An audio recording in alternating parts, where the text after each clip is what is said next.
Episodio presentado por Constructora GRCC. Ahorita estoy trabajando en una empresa que se llama Borim, en la cual soy gerente de la metodología BIM y aparte de la gestión documental. Construir digitalmente un edificio es el lenguaje en el que obtenemos información de un modelo para llevarlo a la construcción. Entonces podemos decir que el BIM Forum es parte de las bibliografías o referencias que debemos de tomar cuando tenemos un proyecto BIM. Hay un documento dentro de la metodología BIM que se llama BIM Execution Plan o Plan de Ejecución BIM, sería BEP o PEP. Ese es un documento que incluso ya llega a instancias legales. Si en obra el ejecutor, el constructor, no ve los planos, no ve el modelo y hace sus soluciones, no va a funcionar de nada el trabajo que hizo el modelador. Yo prefiero invertir en la tecnología que pagar 200 nóminas. Hola, ¿qué tal? Estamos muy contentos de tener este nuevo episodio de Born to Build y recordarles que estamos aquí en el TEC de Monterrey, en las instalaciones del Build Environment Makerspace, que es un espacio remodelado justo para enseñar y construir conocimiento que esté alineado a la construcción 4.0, y de ese conocimiento hoy vamos a tener una plática muy específica, muy extensa sobre el tema de BIM. Y bueno, nos acompaña aquí Juan Cristerna. Bienvenido, Juan. Hola, mucho gusto. Muchísimas gracias por haberme invitado aquí a este gran espacio. Y bueno, Juan, platícanos qué estás haciendo ahorita. ¿Qué estoy haciendo ahorita? Ahorita estoy trabajando en una empresa que se llama Borim, en la cual soy gerente de la metodología BIM y aparte de la gestión documental. Perfecto, perfecto. Y bueno, Juan es egresado de la maestría. Platícanos un poco cómo llegaste a la maestría de Administración de la Construcción cuando teníamos aquí la maestría. Pues yo, justo ese es como que parte de testimonio de vida. Yo desde pequeño siempre he querido ser arquitecto, pero por azares del destino me tocó ver que uno de mis tíos arquitecto tenía su puesto de tacos y dije, oye, pues a lo mejor está difícil para ser arquitecto. Estuve en 2 carreras distintas, primero criminología, luego diseño industrial. Después de eso, estuve un año trabajando de obrero, fue como que un castigo, formativo por parte de mi papá, y en esa obediencia dije: "Okey, va". Estuve un año de obrero, junté dinero y con eso me metí a estudiar en la Universidad Alfonso Reyes. Soy, arquitecto egresado de ahí. Claro que me iba condicionado y me dicen: "Oye, pues, si repruebas materias, te sales otra vez y te pones a trabajar". Entonces, el primer semestre me di cuenta que realmente, pues, la arquitectura era lo mío y salí con promedio de 94. Al final de la generación salí con 94 de calificación y eso fue en el 2010. 2013 conozco a mi esposa, que ella es doctora de aquí, del TEC, y ella me dice: "¿Y por qué no estudias la maestría en el TEC?". Y yo: "Pues es el TEC, es muy caro". Me dice: "No, pero te pueden dar beca por el CONACYT, te pueden dar beca por el promedio". Entonces ya llego, hago el examen de admisión, ella me apoya para presentar y me dan la beca CONACYT y me dan la beca de talento académico por las calificaciones que tenía. Y pues a partir de ahí ya puedo decir que soy Exatec. Entré en enero del 2014 y me gradué en mayo del 2015.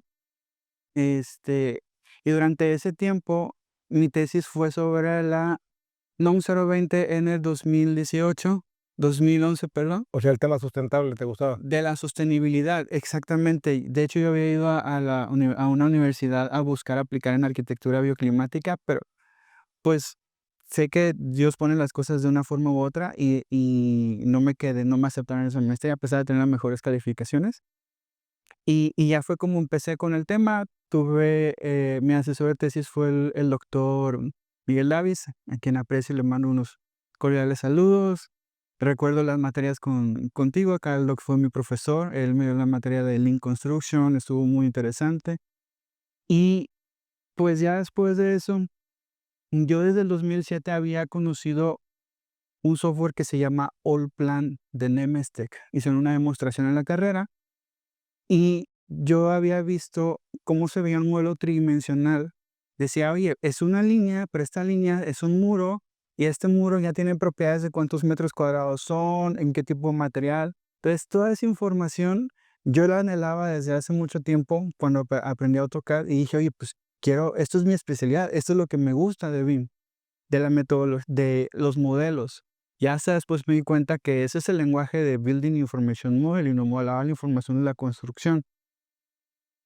Entonces, durante la maestría busqué aprender más sobre esa disciplina de Building Information Modeling, hasta el punto de tomé un curso de Revit por mi cuenta, a partir de ahí ya empecé a estudiar más y al final del día, pues eso me llevó a una empresa de naves industriales en las cuales hacíamos presupuestos paramétricos a partir de un modelo tridimensional. Entonces, ese modelo bajábamos las cuantificaciones al presupuesto paramétrico y ya teníamos un modelo para licitar un concurso con las constructoras. Ok, entonces estuviste en una desarrolladora de parques industriales. Sí, Y bueno, si quieres platicar un poco este tema de cuantificación y costeo, que es un gran tema de los beneficios de BIM, pero que muchas veces muchos proyectos no lo pueden lograr porque hay ciertas condiciones que los modelos pues, no tienen bien modelado, ¿no? Los diferentes modelitos o accesorios del modelo, por lo cual no hay una data que pueda dar la cuantificación y tampoco el costeo. Si quieres platicar un poco de cómo lo lograron ustedes. normalmente cuando uno comienza un proyecto arquitectónico, sabemos que para tener nosotros un presupuesto debemos de saber en qué unidades voy a trabajar y voy a generar mis elementos. A partir de las unidades que voy a tener yo en mi catálogo de conceptos, pues eso va a derivar mis cuantificaciones, los generadores que tengo que realizar. Aquí lo que nos ayudaba mucho en este documento, en el presupuesto paramétrico, es que ya sabíamos, bueno, pues metro cuadrado de bloque de muro precolado.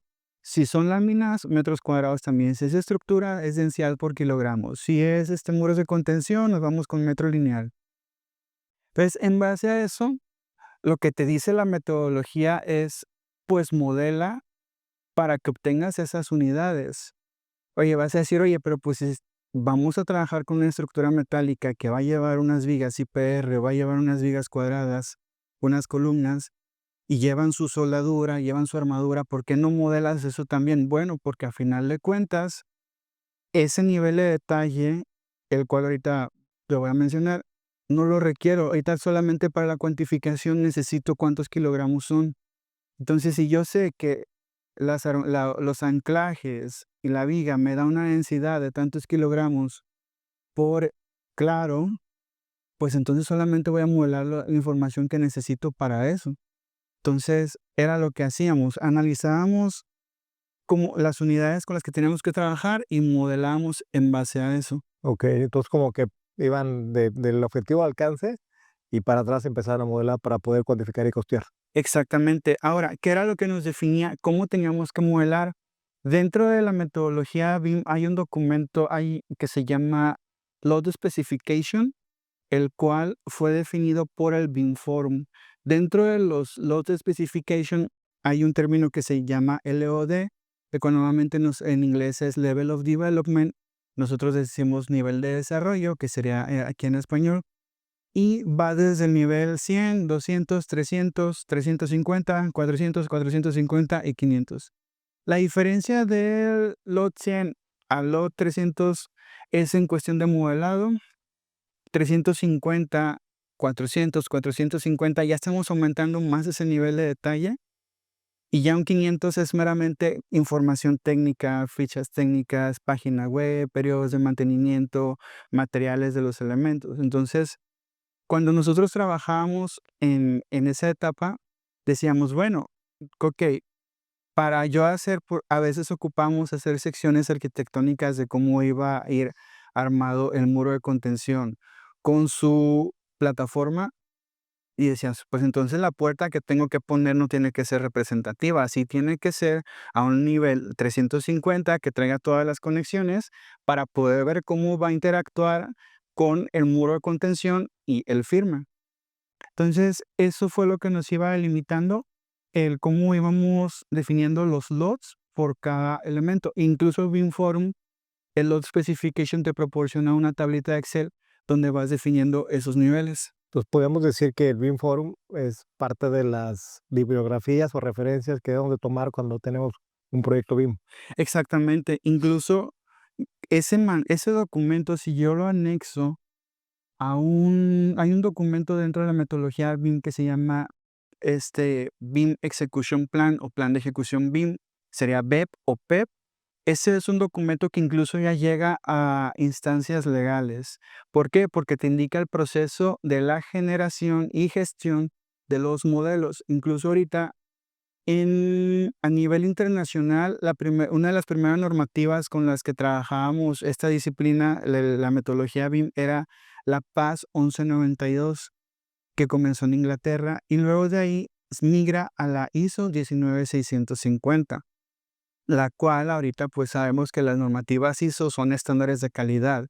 Entonces, este estándar de calidad de la ISO 19650 te va enmarcando cómo tienes que generar los modelos, cómo los tienes que codificar, y esa función te dice, el BEP se tiene que redactar de esta forma. Hay otros documentos que se llaman Exchange Information Requirement, los manuales de calidad. Entonces, cada vez están agregando más documentos que nos van dando forma a el lenguaje que es la metodología BIM, que erróneamente yo, por ejemplo, cuando escuché el término dije, pues es saber Revit, pero pues no, es realmente construir digitalmente un edificio. Es el lenguaje en el que obtenemos información de un modelo para llevarlo a la construcción. Lo que podemos decir que el BEP es el documento base. Sí, en el BEP como documento base definimos quiénes son las personas, casi siempre integramos al arquitecto, diseñador estructural, diseñadores de las instalaciones, está el cliente, está la gerencia de proyecto. Entonces, en la parte a veces hay un rol que no está a veces no se toma mucho en cuenta, que es el Facilities Management and Operation, la persona que se encarga de gestionar el edificio cuando se entrega el producto.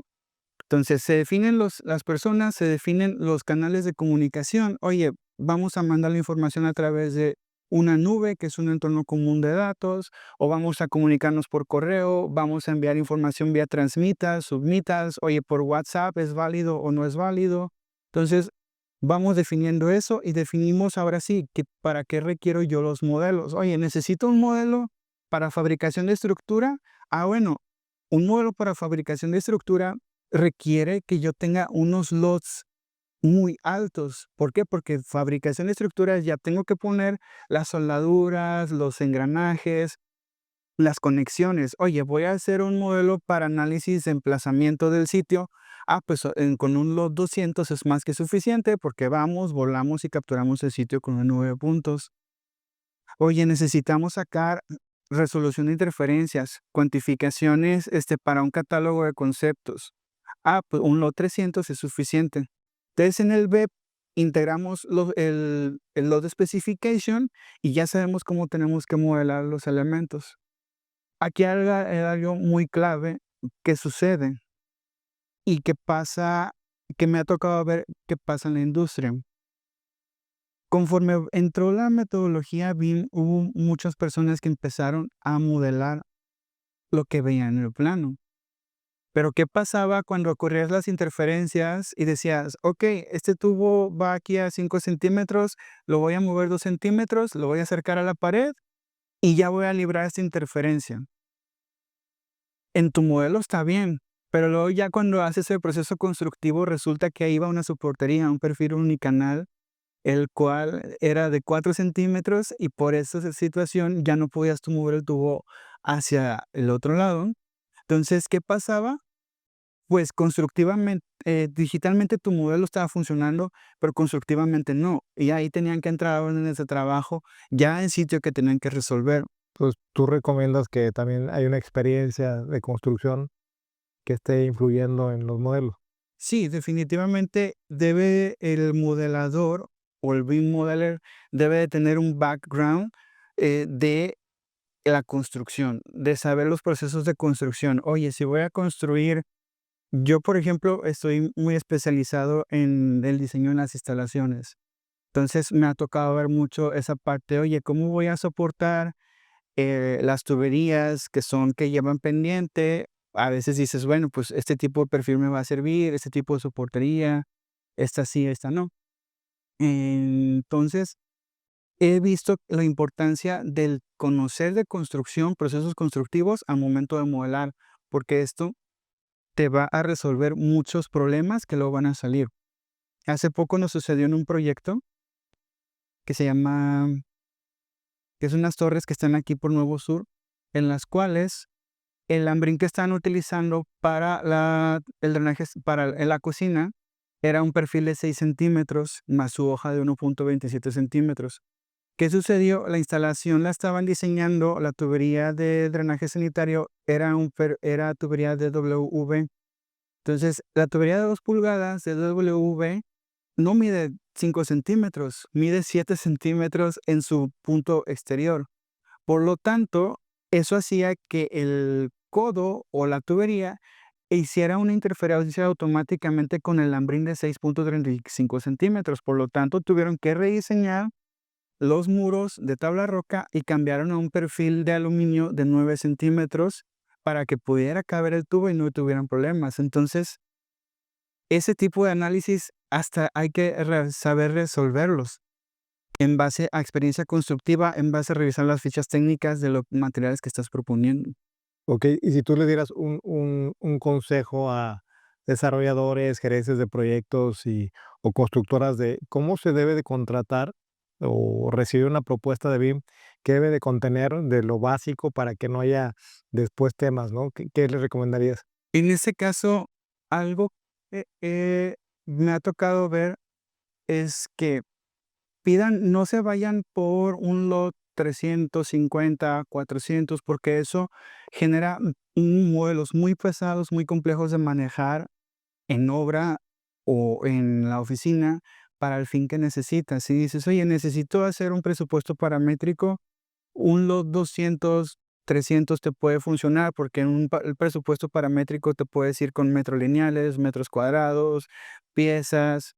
Entonces no necesitas un nivel de detalle muy alto. Oye, yo voy a desarrollar una torre departamental. Bueno, para una torre departamental, vete con un lot 300 en arquitectura, en estructura, en instalaciones, y nada más considera ciertas secciones donde puedas subir un lot 350 para justamente agregar el proceso constructivo y evitar problemas. Me tocó en un proyecto donde el equipo de arquitectura teníamos una altura de 3 metros, teníamos una losa de 30 centímetros, nos quedaban 280 de espacio libre y ellos tenían un plafón a 270 de espacio interior. Entonces ellos decían que sí, entre los 270 y los 280 cabía un tubo de 4 pulgadas de instalación sanitaria.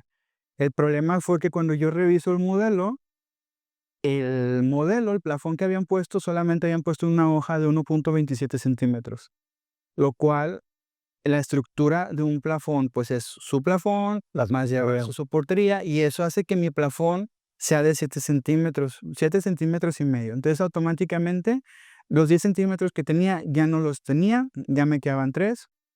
Por lo tanto, se tuvieron que bajar 10 centímetros a esos plafones.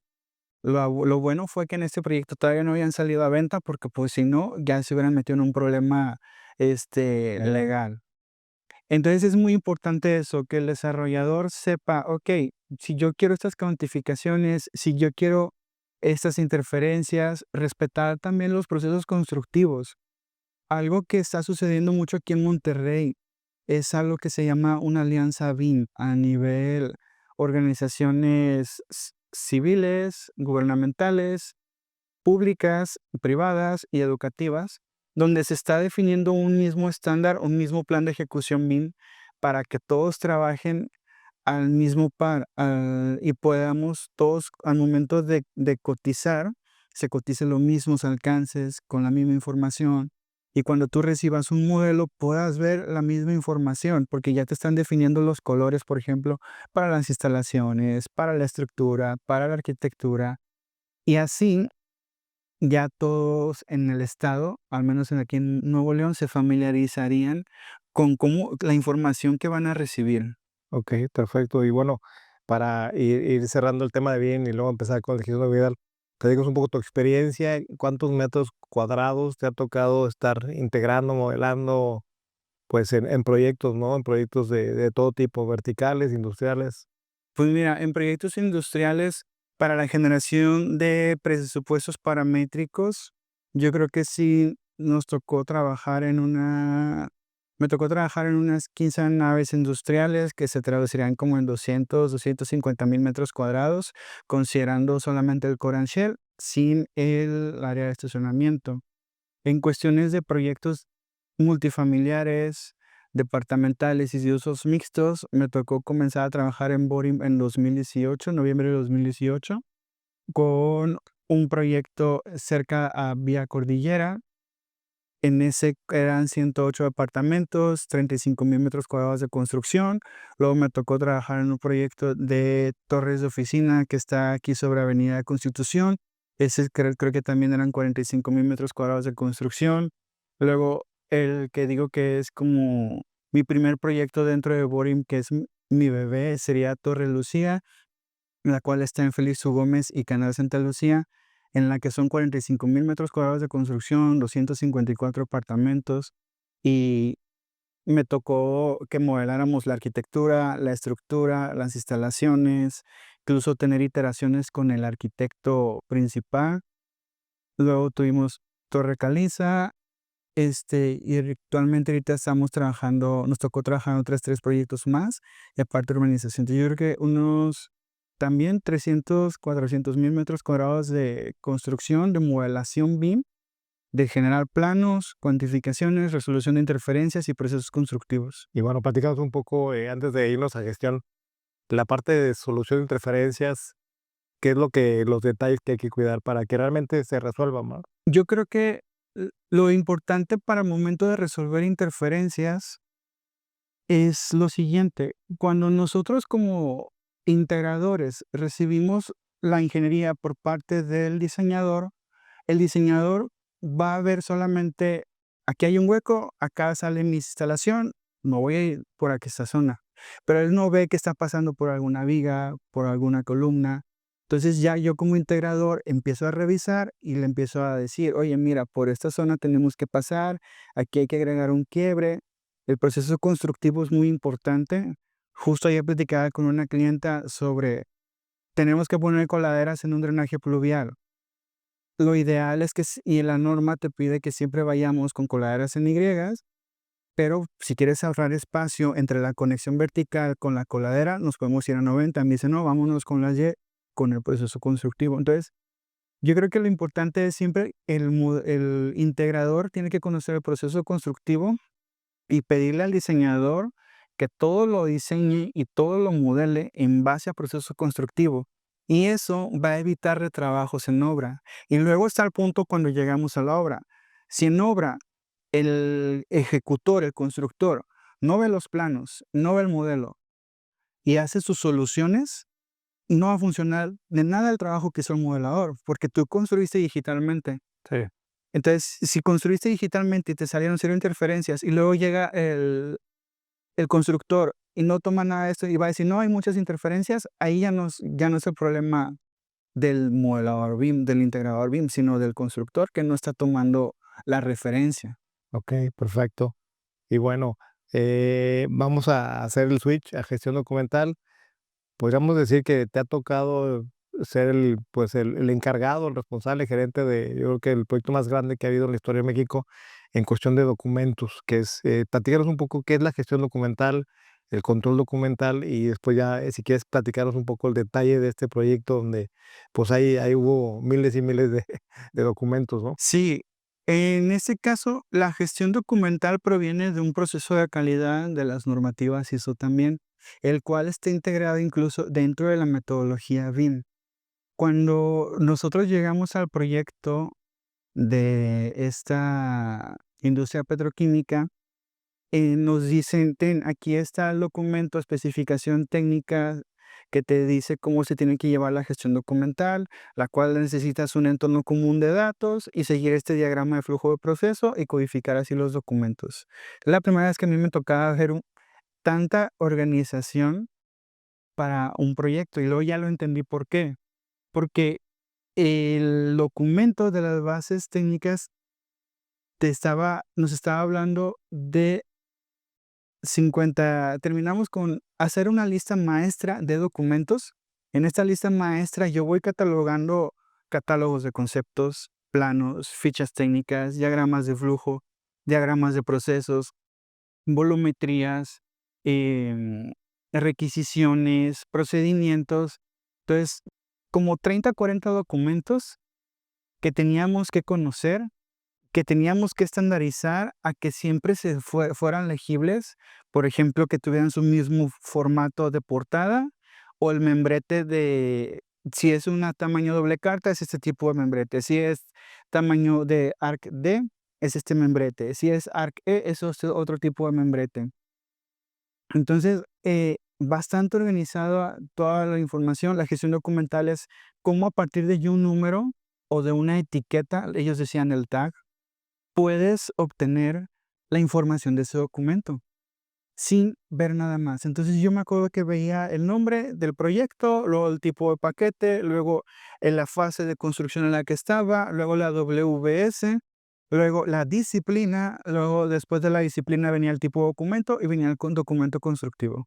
Van a decir, oye, ¿se lo aprendió? Bueno, pues es que me tocó ver 52,000 documentos de ingeniería, planos, catálogos, fichas técnicas, memorias de cálculo, memorias descriptivas.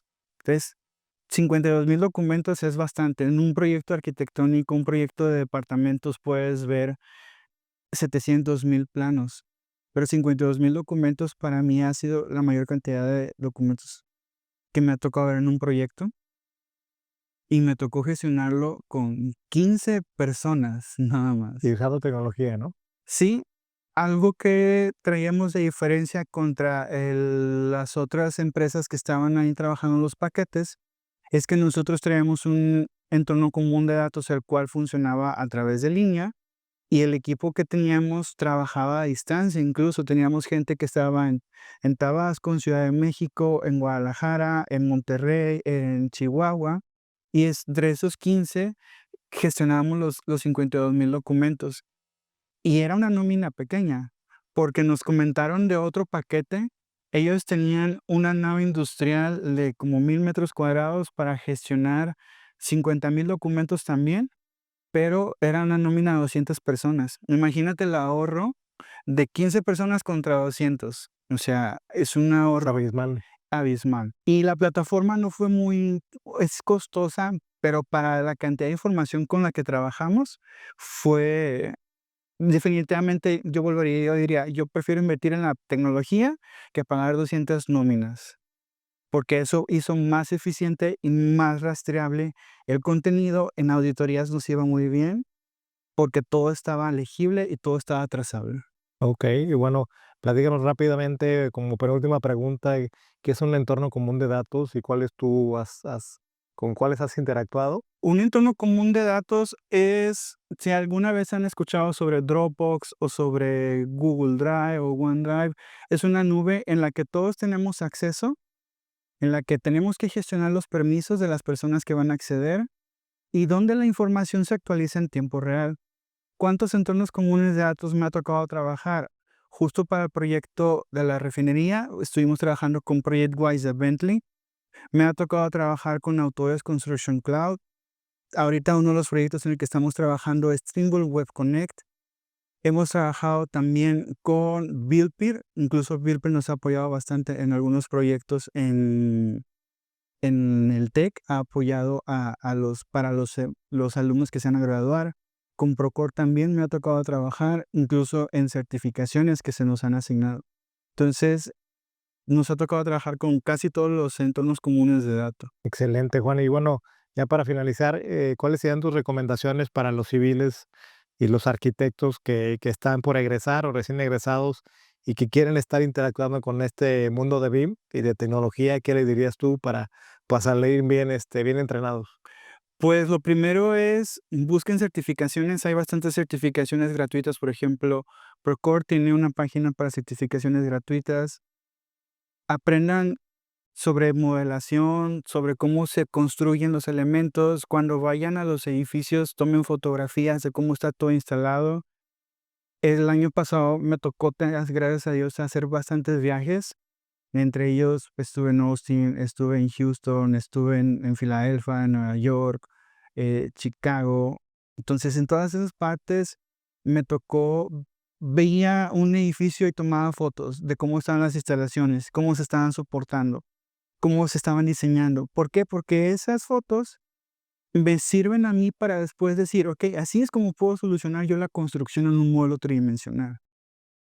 Entonces, tomen fotografías de todas las instalaciones en los edificios donde vayan, aprendan un software y especialícense en un software primero en modelado y luego aprendan sobre los demás softwares.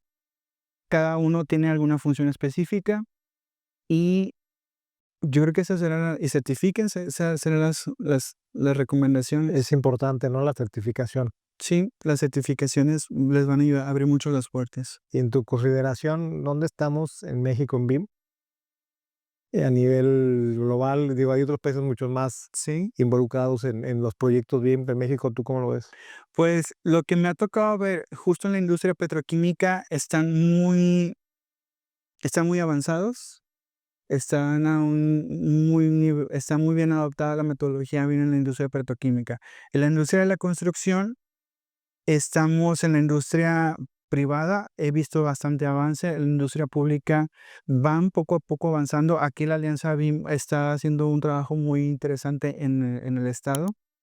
Entonces, yo creo que es un área de oportunidad para los Exatecs, los alumnos Exatec, tanto de arquitectura como de estructura, de ingeniería civil, el acercarse a la metodología BIM, porque hay bastantes puestos y están remunerados. Sí, es a nivel global, ¿no? O sea, Sí. hay oportunidad global en esto. Pues agradecerte, Juan, este tiempo, estos 30 minutos de entrevista. Gracias por darnos ese espacio y bueno, invitarlos a que se suscriban, a que vean los episodios en YouTube, en Spotify, cuando vayan manejando. Creo que son de gran valor. Cada quien comparte experiencias de vida, experiencias reales en proyectos reales, ¿no? Acá Juan pues hablaba más de 300,000, 400,000 metros cuadrados de modelación y creo que esto es importante, ¿no? Entonces, seguimos en contacto y síganos en las redes. Episodio presentado por Constructora GRCC y Grupo Ingeniería y Arquitectura.